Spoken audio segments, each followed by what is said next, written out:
деятели французского кино ознакомились с достопримечательностями Москвы. На Советской площади установлен памятник основателю Москвы Юрию Долгорукому.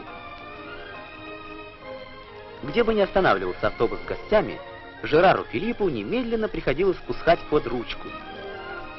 Популярный артист французского кино хорошо известен зрителям столицы.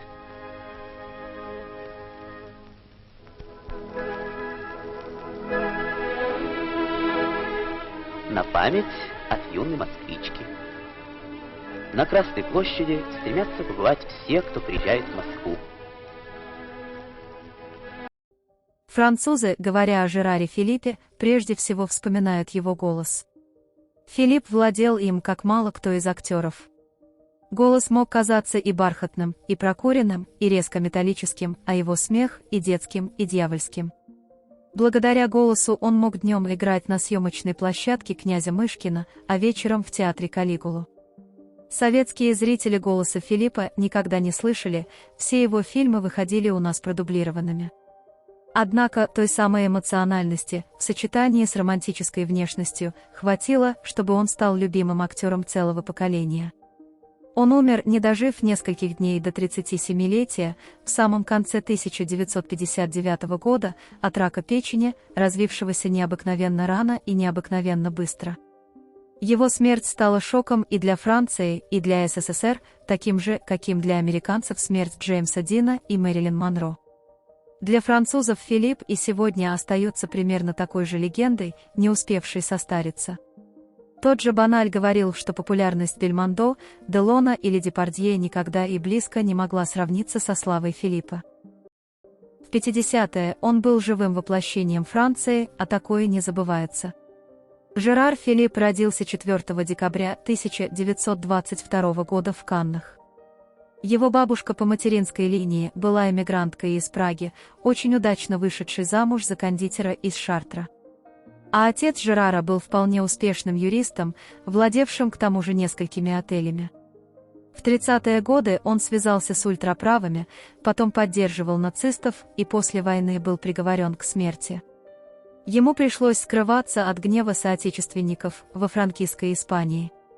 Сейчас биографы считают, что он не совершал во время войны преступлений, в которых его обвиняли. Просто враги пытались свести с ним счеты. Интересно, что Жерар, симпатизировавший коммунистам и однажды назвавший Ленина величайшим человеком XX века, одновременно всю жизнь старался помогать отцу. Навещал его в Барселоне, где он преподавал французский. А еще постоянно навещал в тюрьме своего крестного отца Поля Мариона, который был министром информации при профашистском режиме Виши. С актерской карьерой у него все сложилось достаточно гладко. Отец, правда, хотел, чтобы Жерар тоже стал юристом, но мать была не такой занудой. Она увлекалась ясновидением, нумерологией, спиритическими сеансами и полагала, что актером быть тоже очень хорошо. Впервые на сцену юноша вышел в 19 лет, в постановке, которая шла в казино в его городе. Уже через год Жерар выступал в Париже, произведя на публику ошеломительное впечатление в пьесе «Содом и Гоморра». Князь Мышкин стал его первой большой киноролью, но вряд ли лучшей. Далее последовало множество заметных фильмов. «Пармская обитель», «Карусель», «Ночные красавицы», «Красное и черное». Конечно, на первом месте для многих так и остался «Фан-фан-тюльпан», фильм, благодаря которому Филипп стал большой международной кинозвездой. Значительную долю симпатии и уважения к французским кинематографистам приходилось принимать Жерару Филиппу, но это была приятная обязанность.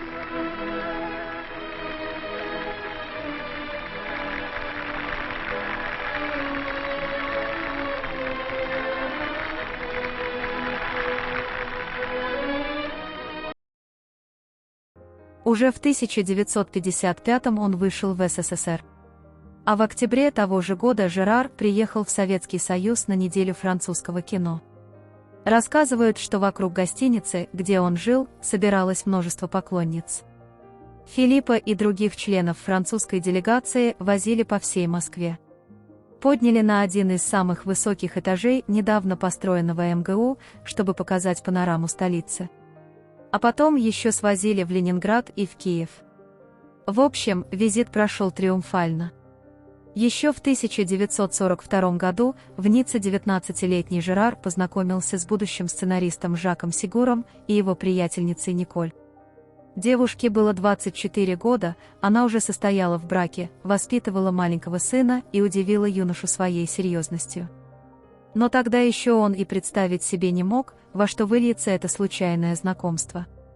Спустя 4 года они снова встретились, в этот раз в Пиренеях, куда приехал Жерар вместе с тем же Жаком Сигуром, чтобы отдохнуть и поправить здоровье. Они остановились в доме Николь в ее поместье. Молодая женщина не отличалась общительностью, но в ней не было ни капли того жеманства, которое уже успело наскучить актеру в его многочисленных поклонницах и коллегах. Жак постоянно сидел за печатной машинкой. А вот Жерар стал неизменным компаньоном девушки, которая водила актера по горным перевалам и ущельям, одновременно поражая его своими познаниями в области истории и географии. Молодые люди беседовали часами и очень подружились. Мать Жерара Филиппа была категорически против этого брака, однако она забыла о том, что для младшего сына всегда был так сладок запретный плод. И все же она не могла понять, чем пленила Николь ее мальчика. Та не отличалась ни красотой, ни романтичностью. Она была совершенно не похожа на женщин, которых встречал на своем пути Жерар до этого. 29 ноября 1951 года состоялось бракосочетание Жерара и Ан. Раздосадованная мать актера поздравлять молодых не сочла нужным. У Жерара и Ан родилось 2 детей.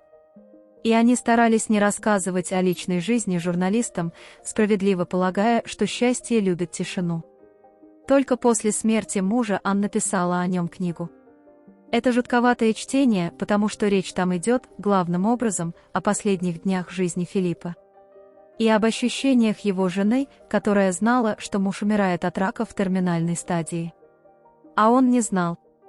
Думал, что ему сделали операцию по поводу абсцесса в печени, все прошло успешно, и он идет на поправку. После операции он прожил всего 20 дней. Я могла быть спокойна. Ты ни о чем не догадываешься. Выражение моего лица и моя улыбка не изменились. Движение тоже. В марте я вернусь к работе, сказал ты и добавил. Я счастлив. Мне показалось, будто меня хлестнули бичом. Я предавала тебя с ясным взглядом, который впервые лгал тебе. Мне было стыдно, но я делала это, потому что вдруг оказалось, что нечто более сильное, более властное, нежели честность, которая раньше была для меня превыше всего, побуждала меня поступать так. Она носила траур по супругу до конца своих дней. Ан переживет его на 30 с лишним лет. И упокоится рядом с ним на кладбище в Провансе, на юге Франции. Ан-Мари Филипп, дочь актера, станет писательницей и актрисой. Оливье Филипп посвятит себя высшей математике и уйдет в точные науки, оборвав связи с внешним миром.